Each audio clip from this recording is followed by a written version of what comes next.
Naam, habari yako mfuatiliaji wa Umela Media popote pale ulipo duniani. Siku nyingine tena tumekutana hapa kwa ajili ya kujuzana habari ambayo inakuwa ni kubwa zaidi kwenye uwanda wa michezo nchini Tanzania. Na ripoti ndio nayo hii leo ni mara baada ya kuwa Simba wamecheza mechi ya kwanza robo finali dhidi ya Al Masry pale Egypt.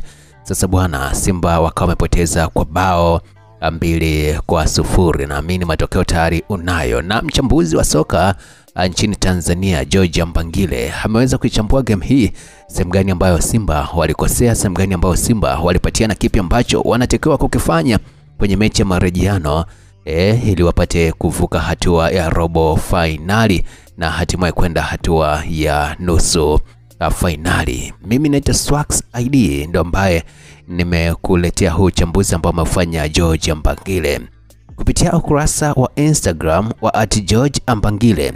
Ameandika kwamba dakika za awali za kipindi cha kwanza Simba hawakung'amua mapema build up ya Al Masry pale ambapo walikuwa wanaweka pressure kwenye mpira. Pressing ya Simba ilikuwa namba moja. Mpanzu na Kibo walikuwa na press kwa wale mabeki wawili wa pembeni katikati ya wale watatu wa nyuma, kwa maana ya outside center backs. Lakini manake ni kwamba ile pressing ambayo walikuwa wanaifanya ilikuwa bana ndani zaidi kwa sababu ilikuwa kitaalamu tunasema ni narrow pressing. Lakini namba mbili pia Kagoma na Ngoma walikuwa wanakuwa nyuma ya viungo wawili kati ya Al Masry. Maana yake Al Masry wananyimwa pasi ya ndani kutoka nyuma. Lakini pia namba tatu, mapungufu ya hii pressing ilikuwa ni nini? Kikubwa ilikuwa ni kwamba fullback wa Simba wale fullbacks kwa maana ya kuanzia kwa Hamza huko, hali kadhalika kwa kina Mohamed Hussein na wenzake, fullbacks wa Simba kuchezwa walikuwa wanachelewa kufika kwa wingbacks kwa Al Masry, na ndio maana walikuwa wanaona kama wao Al Masry wakaamua kutumia kama suluhisho kutoka nyuma. Lakini pia baadaye Simba walikuwa wanaipatia hii sana. Kapombe na Zimbwe wakaanza kuwa aggressive sana kufika haraka kwa wingbacks wa Al Masry, kwa maana mabea wale mawinga upande wa kushoto na kulia.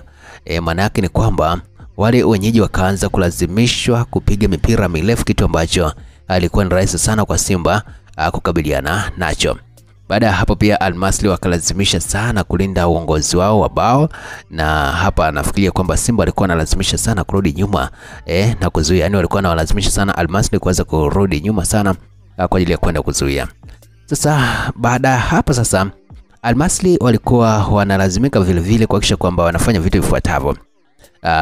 Physically Simba walikuwa na ubora zaidi. Kwa hiyo sasa Al Masry kabisa sasa na wao waangalie namna ya kucheza ili kulingana na hiyo physicality ya Simba. Unaona hasa katika kupambania mipira Simba walikuwa wanaonekana kushinda mipira mingi, lakini sasa kwenye kuifanya iwe na matokeo golini ndio ilikuwa ni changamoto. Lakini pia kasi, Simba walikuwa sharp sana kwenye matukio ya mpira na mapambano pia yalikuwa ni makubwa sana. Lakini ukija kwenye kitu cha tatu ni kwamba kilichoangusha Simba ni upande wa maamuzi. Walikuwa wanatoka nyuma vizuri, wanafika mbele, wanafika kabisa vizuri. Tatizo lililopo ni kwenye maamuzi sahihi katika nyakati sahihi. Mara nyingi sana walikuwa wanaharakisha matendo yao kwa maana ya miguso, kwa maana touches. Lakini pia ile touches za mchezaji mmoja mmoja ndio kitu ambacho nakizungumzia hapa, badala ya kuachia mipira haraka. Lakini pia utulivu ulikuwa unakosekana. Maana yake ni kwamba kuna vitu kadhaa ambavyo ni vya kunoti hapa.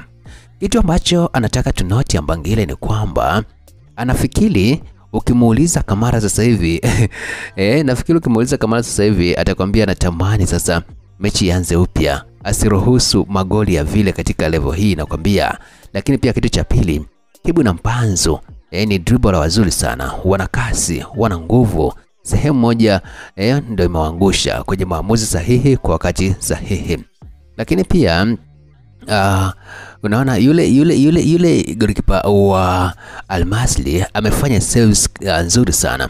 Ni mtulivu golini, lakini pia anaangalia tukio moja baada ya jingine. Unaweza kaangalia mfano kama tukio la Teba na goalkeeper pia namna ambavyo alilifanya, na akaweza kusave ambayo akakisha kwamba referee haigundui kuwa ni penalty.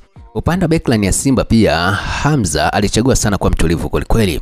Degmom, huyu ni mchezaji wa Al Masry, anasema kwamba anajua mpira lakini ana mambo mengi sana, mambo mengi za touches kweli kweli na vitu kama hivyo. Mpaka dakika 90 zinatamatika, Al Masry 2 Simba 0. Manake ni kwamba Simba kama anataka kupita moja kwa moja bila kutumia mikwaju ya penalti, inabidi mechi ijayo aweze kumfunga Al Masry bao 3-0. Mlima ambao wameweka ni mkubwa kweli kweli, lakini kwenye mpira yote yanawezekana. Tusubiri tuone Aprili 9 ni kipi ambacho kitatokea kwenye dimba la Benjamin Mkapa.